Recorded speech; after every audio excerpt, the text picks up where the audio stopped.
The first 3 years of NLP were not called NLP, they were called Meta, which I think is the real name, and still the name that makes sense as far as I'm concerned.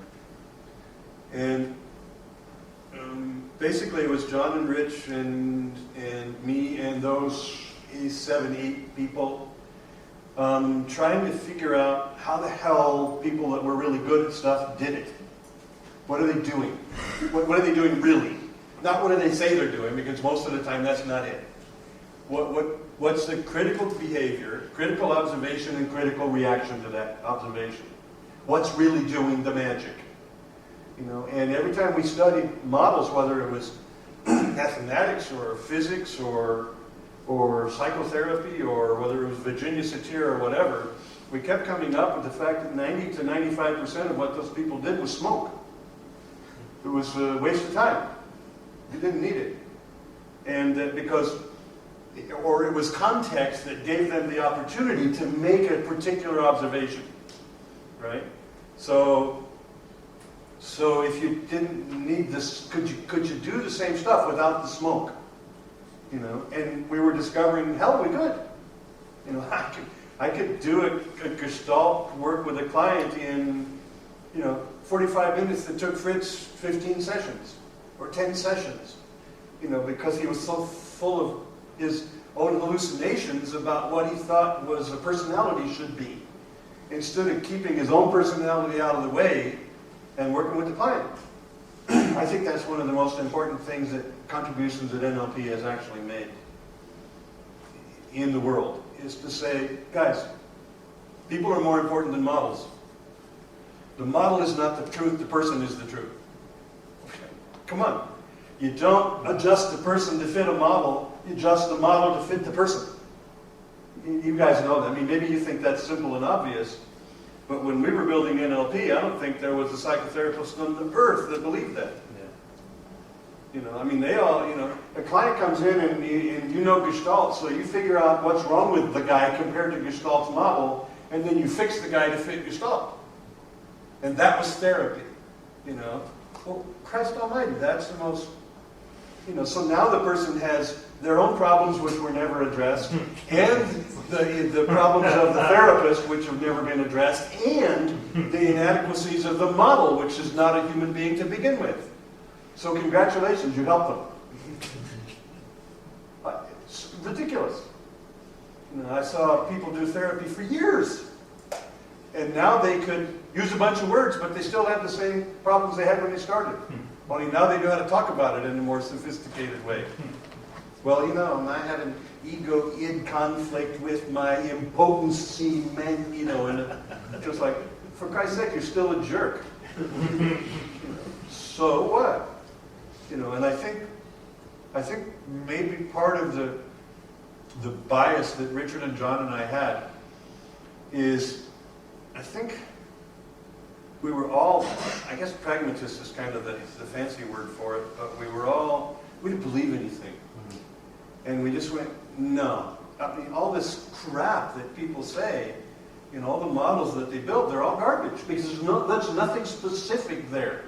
You can listen to the person talk for 30 minutes and you have no idea what to do. Well, if the guy talks for 30 minutes and you don't know what to do, then why did he talk? And John and Richard and I, all three of us were like, so what? So you can't, right? We didn't call it that exactly, but probably. So how do these later people come along? Robert Dilts, Stephen Gilligan, you spoke to me last night about your fondness of Gilligan. These younger guys that come along after you and after you. 73, 74, all the guys that actually built NLP had left, most of them, and except for me. And so I'm kind of, John and Richard got much more closer together over those 2-3 years, and I kind of became the lieutenant. I was the one who got the groups together, organized stuff, made sure everything happened, and formalized and finished and stuff, and kind of ran the group where John and Richard didn't have to worry about all the details. And except when a lot of times John and Richard and I would get together as a threesome and talk about what we wanted to do with the next group or whatever. I was kind of a guinea pig for them a lot. They used to invite me up to the house after they thought they'd discovered something new and try it out on me for 4 or 5 hours before they decided that maybe they'd try it on somebody else. And then usually the three of us would figure out some horribly devious mechanism to go play with the research group and see if we could make them crazy as hell. And usually we did a pretty good job. And you know the meta lick, right? You know, we were pretty sure that we could use a new pattern to do something, but we weren't sure. So we told the group that we'd already done it, and that we wanted them to see if they could figure out to do it like we did it. And so then they would do it. And then we'd go, okay, well, give us feedback. And then they would tell us how to do it. And we go, yeah, of course. That's what we did too. You know, and then we go, yes, yes, he did this and he did that. You know, great. So we just told the kids they could do it, and then they did it. And I remember one time in one of those huge groups where they told the guys that they believed that you could do parts therapy in hypnosis during deep trance. And as far as we knew, other than a metaphor, nobody had ever really done parts therapy, because parts therapy usually requires a lot of feedback. Verbal feedback, calibrations, and your parts here and parts there. You disassociate people into chairs and stuff, right? Well, how do you do parts therapy when your client is like this? You know, can you get enough feedback to make it work?